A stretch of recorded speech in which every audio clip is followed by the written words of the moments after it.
The age of words has passed. I'm Scott Ott, and this is Bill Whittle Now. And Bill, I got to thinking in the midst of all of these protests that are going on around the country in the wake of the death of George Floyd, the prominence of symbols, icons, avatars, statues, memes, and things like that seem to have taken front and center and have a powerful significance in the minds of so many people on both sides. For example, in the last week, we've heard that NASCAR and the U.S. military are going to restrict the display of the Confederate battle flag in their spaces, that the major generals are calling for, and I don't mean major generals, I mean generals who have a prominent public face are calling for renaming things that have been named after Confederate generals or Confederate soldiers.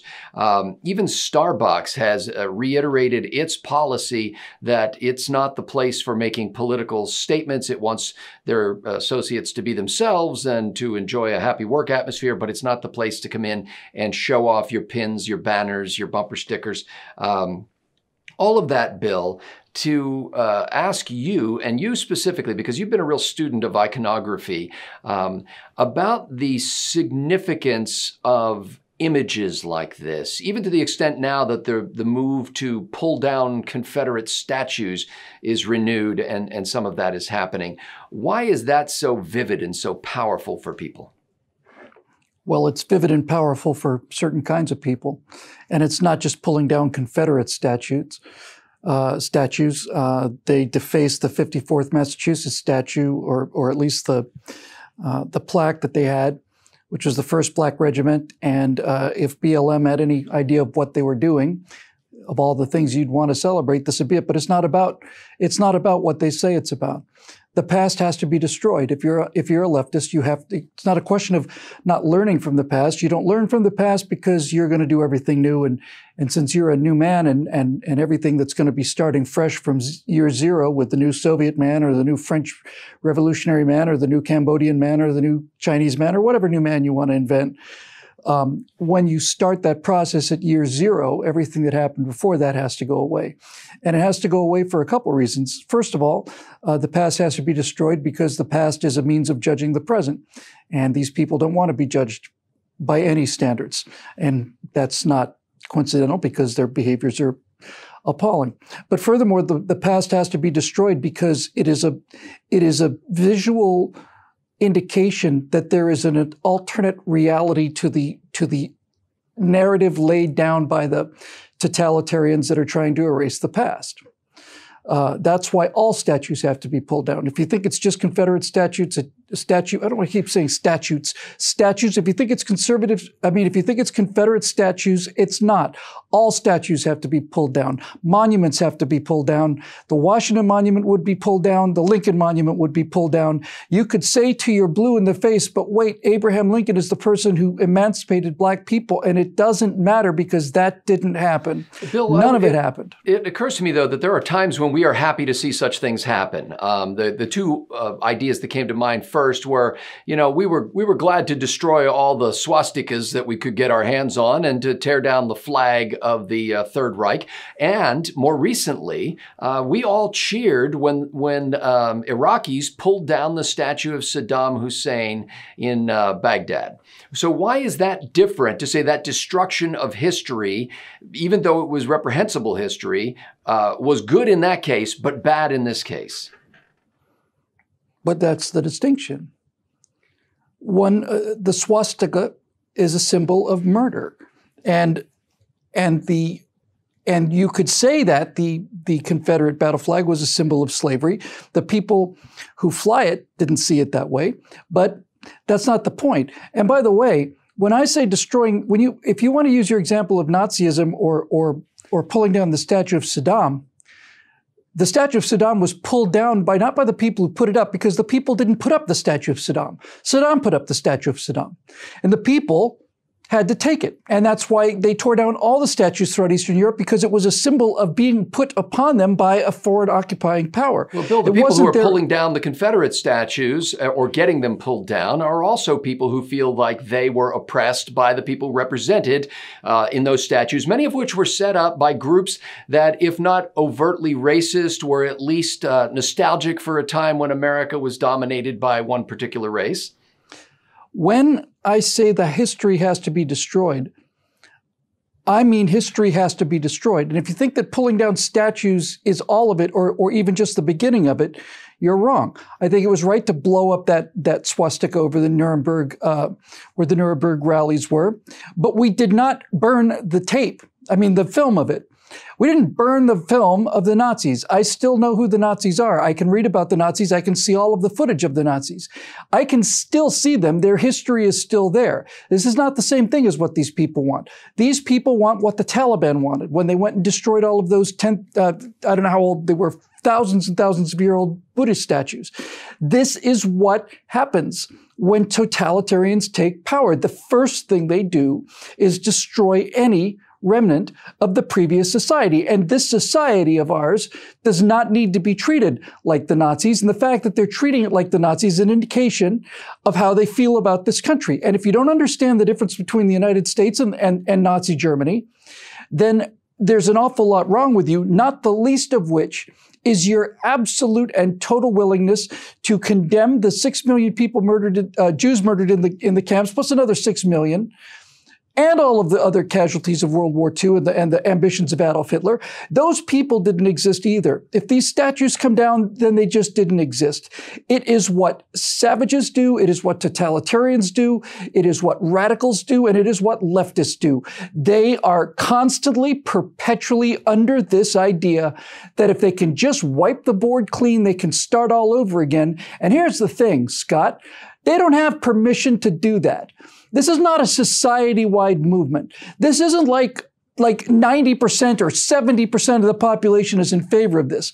This is a group of, a small group of illegal domestic terrorists who are being tolerated by the left-wing political leaders of the states where they're allowed to do this. And in the states where they're not allowed to do it, they don't.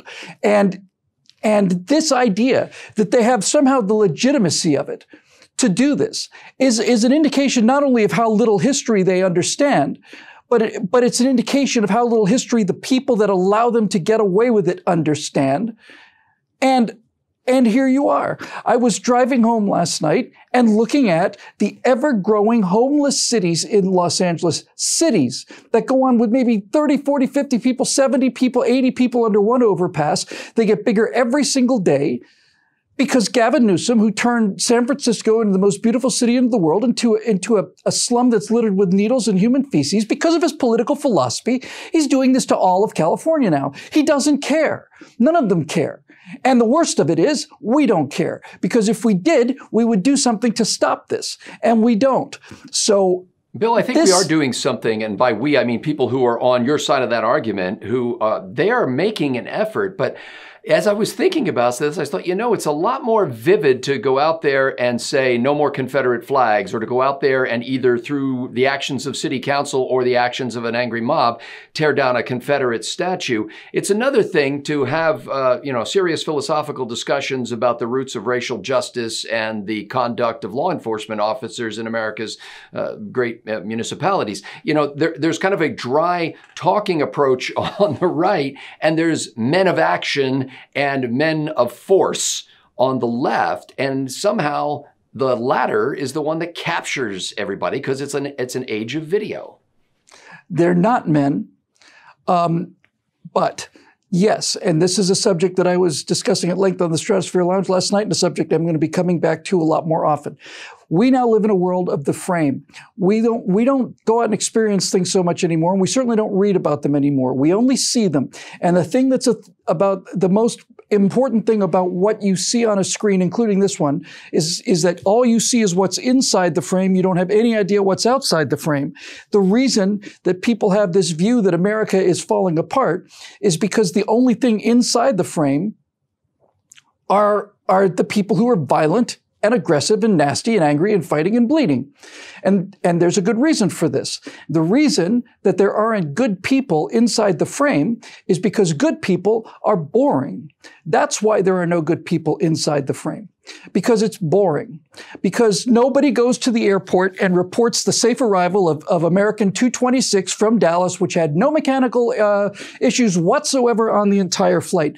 But as we spend more and more time experiencing the world through the frame, and since the internet has brought the entire world into our houses, but inside the frame, we're no longer talking to each other, we're watching what each other does. And that means that the language has become visual. You're absolutely right. And the problem with that is, if you get your information from the world in a newspaper, let's just say, as opposed to a news report, if you are getting a news report, you are seeing images that have been selected and edited and put together so that the things that they want inside the frame are inside the frame, and the things that they don't want inside the frame are not visible to you and therefore don't exist. And since we are living in a world where this visual language becomes a higher percentage of our life every single day, we're doing less and less reading. And the problem here is that there is not only a difference, there is an antithesis of how the human brain works when it's watching something versus how it works when it's reading something. The right brain hemisphere is dealing with visual information and is connected primarily to emotion. The left hemisphere is dealing mostly with symbolic thought and is primarily connected to reason. And as we go from reading, which is a left brain, logical, reasoning, mental activity, to watching, which is a right brain, feeling, unreasoning activity, we become more and more and more perplexed at how society begins to peel away from reality, and we don't know why it's happening. Well, now you do. Now you do know why it's happening, because you're watching things now instead of reading them. And the fact that young people can't read is an indication that they have succeeded beyond their wildest dreams. And overcoming that, it would seem to me, would be intensely difficult. It's kind of like you have to consciously redirect things into the portion of the brain that I will scientifically refer to as the Muller. And the Muller is usually bypassed by visual stimuli. And so always bypassed. It never gets to your Muller. So how do you, as you're looking at the news, for example, how do you look at that and don't just look at it and say, okay, what are my preconceived notions about these people and what they're doing? Okay, let's go to that. Let's do talking points. How do you stop and say, okay, I see what's happening here. What else is outside of the frame? What is there to learn here? What is this that should be offensive? What is this should not be offensive? And where's the common ground? So in answer to your question specifically, people, and they tend to be older people because this facility of dealing with symbols, with letters and so on, the ease of being able to read and go into the Muller and think about things before you store them away in memory. There are still significant numbers of Americans who are capable of doing this. And for people who are capable of doing this, these are the people that look at the Black Lives Matter movement and say, the problem here is not that there's police brutality. That's a legitimate concern. The thing that I don't understand is, why are all these people burning down American cities when the total number of blacks killed by police is something like 2% or something, and 95% of it is blacks killing other blacks? Why don't they deal with that issue first if they care about Black lives? That is a rational response to Black Lives Matter. And Black Lives Matter is not a rational organization, and it's not designed to work rationally. So to answer your question specifically, we have a two-part solution. If you're capable of reason, one thing you need to do is you need to train yourself, which you're capable of doing because you're a reasonable person. Train yourself to constantly, all the time, every time you see anything that either upsets you or doesn't, makes you very happy, whatever, you have to train yourself to say, now what's outside of this frame? If I see 5,000 people burning a city to the ground and running into stores and coming out with sneakers in the name of justice, and all I see is this for 3 days, my natural reaction is going to be that this is what's happening to the country, when in point of fact, for the 5,000 people that are burning and looting the city, there's 12 million that aren't. And those people are not in the frame. So a rational person can constantly recalibrate their emotional understanding of what they're seeing by having the mental discipline to constantly, perpetually say to themselves what is outside the frame. But that's not the problem. The problem is, what do you do to people, or how do you deal with people who have been raised on nothing but imagery, who only know how to react emotionally and are incapable of reason, who, in fact, not only incapable of reason, understand with all clarity that reason is their enemy. This is why there are hashtags now like, abandon science or defund STEM. And Nature magazine and Science magazine are in favor of this because they're rabbits. So how do you deal with those people? And the short answer, because it's a long question, but the short answer in terms of how do you recover Americans who've been raised on images is you have to use the tools of Team Blue, but you have to use the tools of Team Blue with the ethics and the morality and the philosophy of Team Red. And if you think you can reach them through Team Red methods, if you saw the video, if you think you can reach if you think you can reach irrational people by using reason on them, then that's an irrational assumption. If you are a reasonable person, you have to understand that these people are behaving emotionally, and reason and statistics and argument bounce off of them. And so you have to say to yourself, well, if it's true, and it seems to be true, that there are people who are essentially immune to reason, how do we get them to become reasonable? All they understand is emotion. Seems to me that the only conclusion you can draw there is that you have to use emotion to teach them how to reason. And that means you have to understand the tools and the methods and things like entertainment, show business, the self-hypnosis that comes about when you're watching a movie or a video or anything that's dramatic. You've got to understand that these are not only the most powerful weapons on the table, they're the weapons that we refuse to touch because we don't really know how to use them.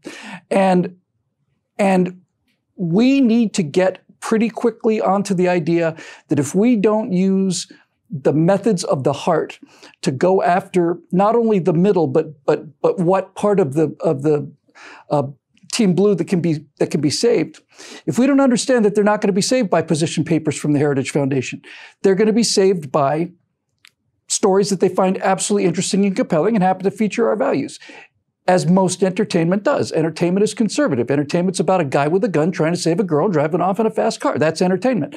Entertainment is not collective. Nobody's watching movies about committees sending letters to places. Nobody wants to see that. Entertainment is conservative. The entertainment industry is completely liberal because they understand the power of entertainment. And we'd better understand that power too. And we'd better be prepared to put some money and some resources into it. Because if we don't, we are going to try to continue to use reason on people who not only don't want to reason, they're utterly incapable of it because they've never been taught it in school, and they furthermore have never had the emotional structure in their lives that allow them to become masters of their emotion long enough to see somebody else's point of view. And this ability to do that is endemic on the left, and I'm very, very disturbed to say, is growing rapidly on the right. The right is rapidly becoming as irrational as the left is because the state of constant warfare has gotten people to a position where it is now, we have seen so much damage done by the left that the natural assumption, and by the way, this is a reasonable assumption. It's a reasonable assumption, given what the left has done to this country, to assume that everything that they do is designed to destroy this country. That's not reasonable, but you can make the case. Let me rephrase that. It is reasonable. It's not true, but it's reasonable. We have to be careful, and we certainly can't expect to win people over if we have developed the kind of mental rigidity that simply says, well, this is my position and to hell with them. Now you're talking demographics, and I don't think that's a fight we particularly want to get into. I think that 80% of the people who identify themselves as liberals can be turned into conservatives if you can get them to hear the message. But if you think that they're going to hear the message by reading the words of Abraham Lincoln on the pedestal in the Lincoln Monument, while they're tying a rope around the statue, or I'm sorry, since it's made out of stone, while they've got their hammers and begin chipping away at his facial features so that he's no longer recognized, if you think that the people that are going to go into the Lincoln Monument, and they're headed that way, mark my words, with hammers to smash away the face of the man who liberated the slaves, if you think they're going to read the words that are engraved on the walls, you are very, very, very sadly mistaken, and that is an extremely irrational point of view. Better do something about these people, and right now, immediately, while we work on the long-term goals, the first thing you need to do is enforce the law to stop these children from smashing things, because they get away with it and they get encouraged by it and they get rewarded for it. And what do you think is going to happen in a society that's stupid? You know, sometimes you watch a show like this and you think Bill Whittle is speaking directly to me. I'm the guy who stood in the Lincoln Memorial for however long it took so that I could read every word that was written on the walls. Ladies and gentlemen. They'll run right past it with their hammers. We have a lot of people who are friends of this program, supporters of this program, members at BillWhittle.com, who would stand and read in the Lincoln Memorial. But there are also people who have a heart to win a new generation to the cause of liberty. If you're that kind of person, go to BillWhittle.com and click the big green Become a Member link. That video that Bill referred to, the Two Americas video, if you're not a member, appears right there on the front page. If you are a member, you can easily find it. But please take a moment to look at that. And if that's an idea or a set of ideas that you'd like to advance, join the members at BillWhittle.com today. For Bill Whittle, I'm Scott Ott. Thanks for watching.